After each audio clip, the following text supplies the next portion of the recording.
মারিফত হাসিল হইলে যদি শরীয়তের হারাম হালাল হইয়া যায়, তাহলে শরীয়তে তো গোবর খাওয়াও হারাম, বলদের পেশাব পান করাও হারাম। তোমরা যারা মারিফত হাসিল করছো, তোমরা ভাত না খাইয়া গোবর খাও, তোমরার লাগি তো হারাম না। তোমরা যারা মারিফত খাইয়া লাইছো, তোমরা টিউবওয়েলের পানি না খাইয়া বলদের পেশাব খাও, তোমরার লাগি তো হালাল। আসল কথা হইল শরীয়তের হারাম মারিফতে হারাম থাকে, শরীয়তের হারাম মারিফতে হারাম থাকে। বরং আল্লাহর মারিফত লাভ করার প্রথম ব্যবস্থা নামাজ। আল্লাহর মারিফত লাভ করার প্রথম ব্যবস্থা নামাজ। নমাজের ভিতরেই আল্লাহর মারিফত লাভ হয়, নমাজের বাইরে নয়। বুঝে থাকলে বলুন, আল্লাহর মারিফত নমাজের বাইরে আছে না নমাজের ভিতরে আছে? নমাজের ভিতরে কিভাবে আল্লাহর মারিফত আছে একটু সামান্য, আমার গলা ভালো না কইছি আমি আগে, যারা আমারে দাওয়াত করে আনছে এরা জানাইছি যে আজকে এক সপ্তাহ ধরে আমার গলা বইয়া গেছে, আওয়াজ বাঙ্গা, আপনারা আওয়াজও নেই বুঝতে পারবেন, আমি কথা কইতে খুব কষ্ট হয়। তারপরেও আপনারা আমার প্রতিবেশী, সরুম্মা স্বাস্থ্যগঞ্জের প্রতিবেশী না, আমি স্বাস্থ্যগঞ্জের বাসিন্দা, আপনারা সরুম্মার বাসিন্দা, আপনারা আমার প্রতিবেশী। আমার উপরে আপনার একটা হক আছে। সিলেটের মানুষের এত হক নাই, প্রতিবেশীর যত হক আছে আমার উপরে আপনার হক আছে। আর অবস্থা ব্যবস্থার কারণে নিয়মিত আওয়া যাওয়া নাই, এই কারণে কতদিনে আইলাম সরম্মা, আমার উপরে হকও আছে। এই কারণে বাঙ্গা গলা লইয়া ওই কষ্ট হয় কথা কইতে। তারপরও আপনারারে আমি বেশ কিছু জরুরি কথা ওই বুঝাইবার চেষ্টা করতেছি, যেই কথাগুলি জানলে আর মানলে ইমান আমলের হেফাজত হয়। যেই কথাগুলি জানলে ইমান আমলের হেফাজত হয়।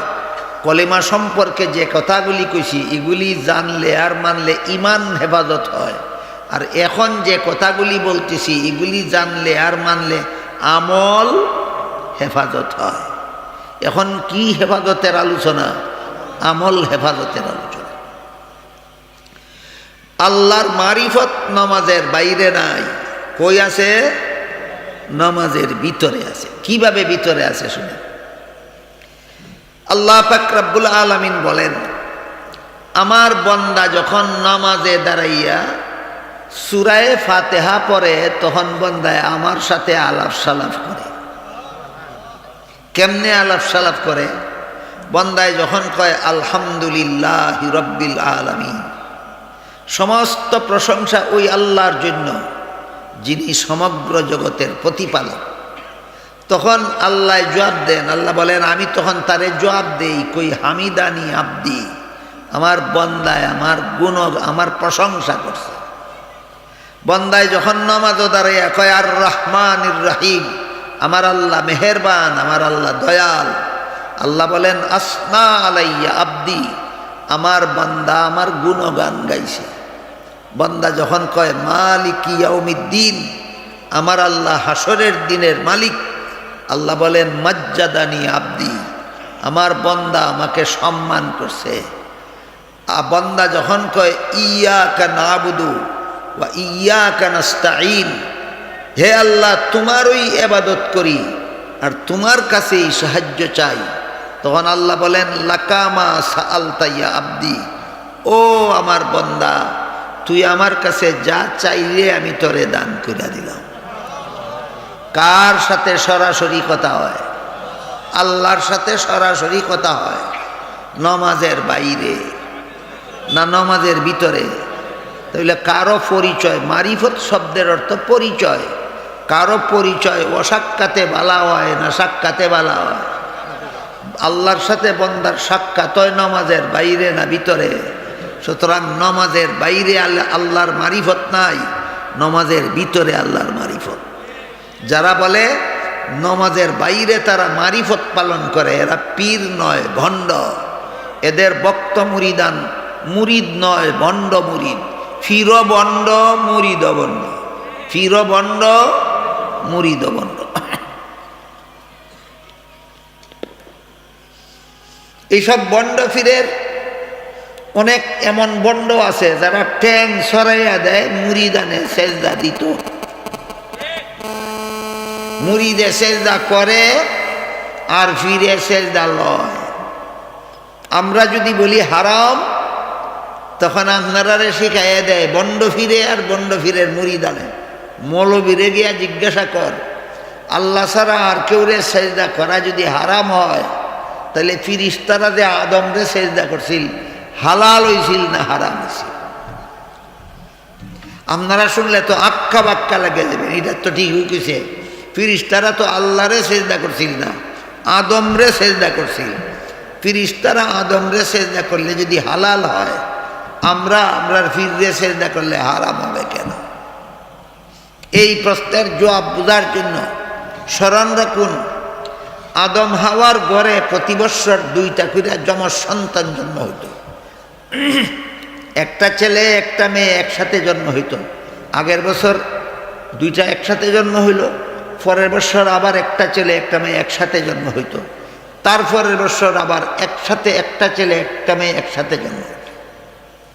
এমত অবস্থায় আল্লাহ আদম আলাইহিস সালামকে হুকুম দিলেন, তোমার আগের বৎসরের ছেলের কাছে পরের বৎসরের মেয়ে বিয়া দাও, আর পরের বৎসরের ছেলের কাছে আগের বৎসরের মেয়ে বিয়া দাও।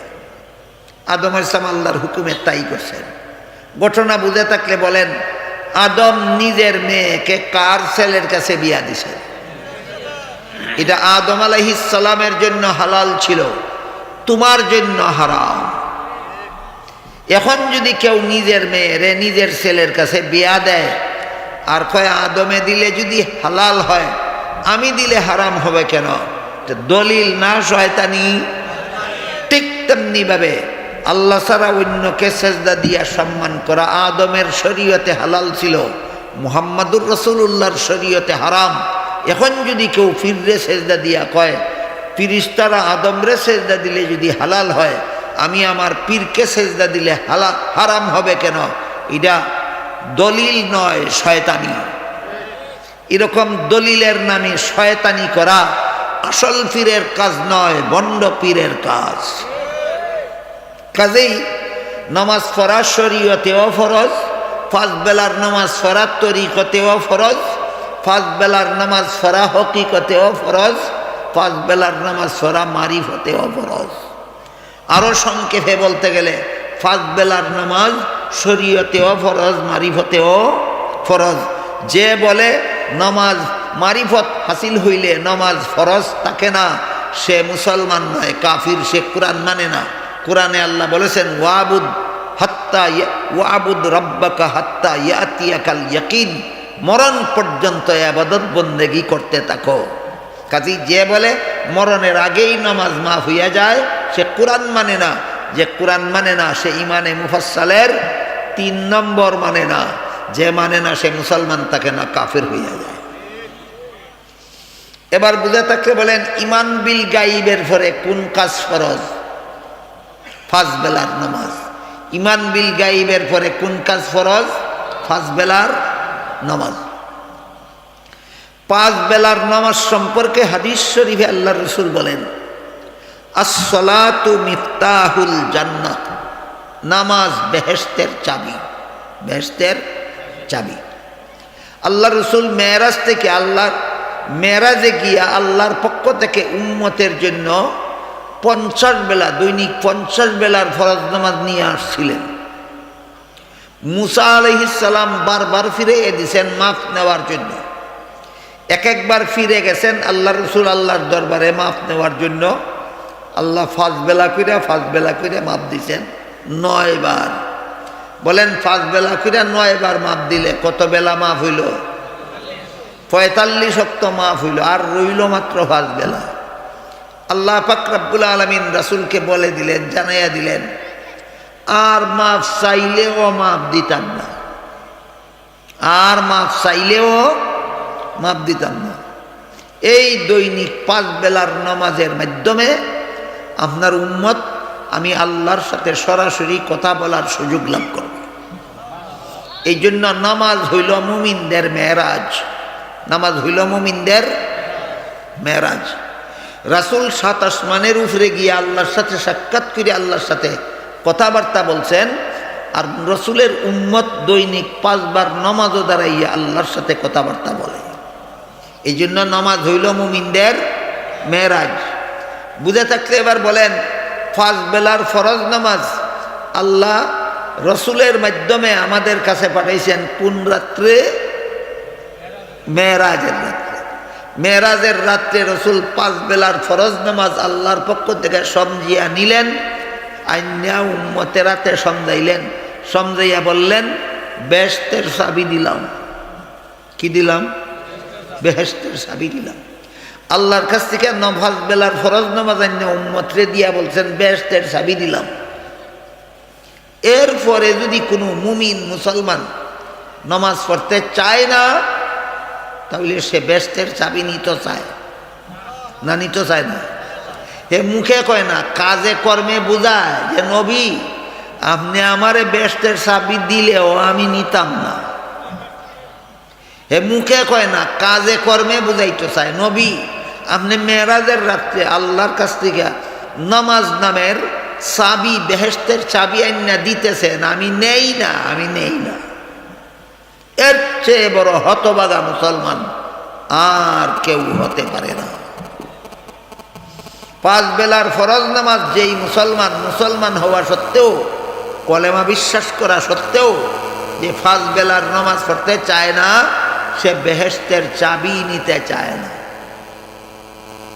এই কথার ব্যাখ্যায় উল্লেখ আছে কিতাবে যে ইসলামের 5 ভিত্তির মধ্যে প্রথম ভিত্তি তো কলেমা, দ্বিতীয়টার নাম নামাজ। দ্বিতীয়টা কেন বেহেশতের চাবি হইল, কলেমা কেন বেহেশতের চাবি হইল না? এই কথার জবাব লেখা আছে কিতাবে, কলেমাই বেহেশতের চাবি, নামাজ হইলই চাবির দাঁত। চাবির মধ্যে দাঁত থাকেনি, না ফালিশ না দাঁত থাকে। চাবির যদি দাঁত ভাঙ্গা যায়, তাহলে এই চাবি দিয়া যেমন তালা খোলা যায় না, ঠিক তেমনি ভাবে যেই ব্যক্তি কলেমা বিশ্বাস করে নামাজ পড়ে না, তার কাছে বেহেশতের চাবি আছে, দাঁত ভাঙ্গা। কি আছে কি নাই? বেহেশতের চাবি আছে, দাঁত নাই। দাঁত ভাঙ্গা চাবি তালার মধ্যে লাগাইয়া সারাদিন চাবি ঘুরাইতে পারবে তুমি, কিন্তু তালা খুলবে না। ঠিক তেমনি ভাবে নামাজ ছাড়া কলেমার বিশ্বাস লইয়া হাসরের মাঠে 50,000 বছর দাঁড়াইয়া থাকতে পারবে তুমি, কিন্তু জান্নাতের দরজা খুলবে না।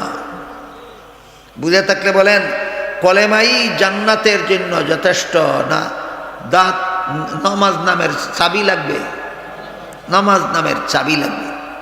হাদিস শরীফে রাসূল করিম সাল্লাল্লাহু আলাইহি ওয়াসাল্লাম বলেন, কিয়ামতের দিন মুমিন বান্দার আমলের মধ্যে সর্বপ্রথম নামাজের হিসাব হবে।